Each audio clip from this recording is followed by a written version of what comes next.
So I get tons of questions of how do I protect my spine? How do I hold my adjustments? How do I feel good when I'm going on a vacation? How do I come back and not hurt way worse than when I left? Because we're supposed to be feeling good on a vacation. In other words, how to not be tripping when you tripping. Know what I'm saying? So how do we take care of our bodies? Well, the first thing we have to do is we have to actually get there. So if you're going by plane or train or automobile, and by the way, if you have not seen that amazing movie, Planes, Trains, and Automobiles, with John Candy and Steve Martin at some of their best, it is an absolute must. You can get some great health tips, especially from John Candy in that one. But anyway, how to not be tripping when you're tripping. So when you're getting there in a plane, train, or automobile, number one, we got to look at our posture. I may or may not have been talking to Christine just a moment ago about what her husband does sometimes when he feels like he needs to sleep on the plane. And she says, bro, what you doing? I want my husband to be alive and healthy and happy when he gets there. This is not conducive to that. So if we're on like an airplane, for example, or in the passenger seat of a car, do those neck pillow, foamy, fluffy air things, whatever they're called, work? The answer is yes, they're pretty good. They actually hold your head semi-upright. That can be a good idea. Or bring your pillow, stuff it in your carry-on if it fits in your carry-on, and use your pillow on the plane, especially if you're on a window seat. That can be really helpful. We don't want to be kinked or bent too much. We want to minimize that. Secondly, whether you're in a plane or a car or train, same basic thing. We want to sit up pretty darn straight. We can recline. What we don't want is to be bent forward or tilted this way or bent sideways or any which way. But the most important thing is not even that. It's that you get up very, very frequently.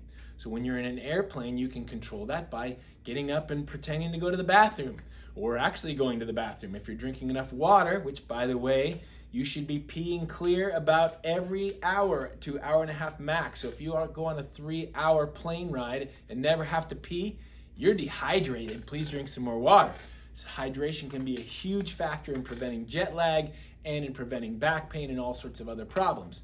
But I sort of digress to say, getting up and moving your body is critical. If you're like me, you grew up with a dad who wouldn't stop for nothing except for fuel, and you better get right back in the car or you're getting left. My dad would never really leave me. He loved us, but he was on a timeline and it was crazy. So we had to get out. If we're gonna stretch it all, I had to be like 50 burpees for time while the thing filled up. But we didn't do burpees when I was little, and I certainly wouldn't have chosen to anyway. But anyway, move your body. A bare minimum of every 2 hours, but really better is every hour. Get up even for just a few minutes. Pull over, go to the rest stop, get up, walk around. You'll feel so much better when you get there if you're hydrated and if you got up and moved around. And how do you stretch in a plane? Well, it's not super easy, but I'll do it. Standing waiting for the bathroom, lean on the wall and do your calendar pose like, yeah, I'm cool. Lean, bend like this. You can bend over, you can squat, do all sorts of things. It doesn't really matter how weird you look. People on planes and airports are weird anyway, so don't worry about how you look. Worry about how you feel so you can treat your loved ones around you awesome on that vacation. So that's getting there and getting back. Now, what do we do while we're in the hotel or in the friend's house or family member's house or in the Airbnb, or I say VRBO, but my son just corrected me last week. Dad, it's Verbo. Okay, it's Verbo. Whatever you call it, what do we do when we're in there? The number one thing is we exercise regularly. Try to maintain your regular exercise schedule. And if you're not regularly exercising, start it on vacation. Why not? Don't kill yourself so you're super sore, but move your body regularly. Those hotel beds are horrible, most of them. The pillows are even worse. Watch my pillow video. But if you're using the hotel pillow and your head's like this, possible problem? Yeah, definite problem. So don't use their pillow. Your head should be near flush with the bed, or use your own pillow that's high quality from home. Watch my pillow video for more on that. So what do we do if we didn't bring our wobble cushion or something like that? We can sit on the corner of the hotel bed. You can't see my rump, and that's okay, but you can actually wobble on the corner of your hotel bed as long as there's not a footboard. That can be uncomfortable or difficult to balance on. So you take care of your spine by moving it regularly. You do your regular exercise routine. You also bring your dinner rolls. People say, oh, I can't bring those. These are light and fluffy, and they stay crunchy in milk. So if you want to travel with health, use your dinner rolls on vacation. It's not a big deal. You need you need time to pray, meditate, whatever, while on vacation. How else are we going to put up with family unless we get some real prayer time early in the morning and late at night?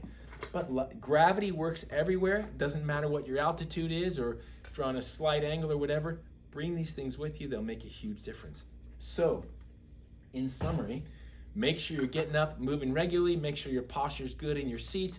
Make sure you're hydrating. Make sure you're exercising regularly, and do your den rolls while you're on that vacation. If you do these things, or even do it 60%, you'll be much, much better. And I won't have to hear, "Oh, doc, I went on vacation last week." Oh, you must be relaxed and feeling so great, because vacations bring our body blessing and our mind restoration, and we're literally recreating our bodies and our nervous systems. But what I often hear is, "No, I'm so stiff."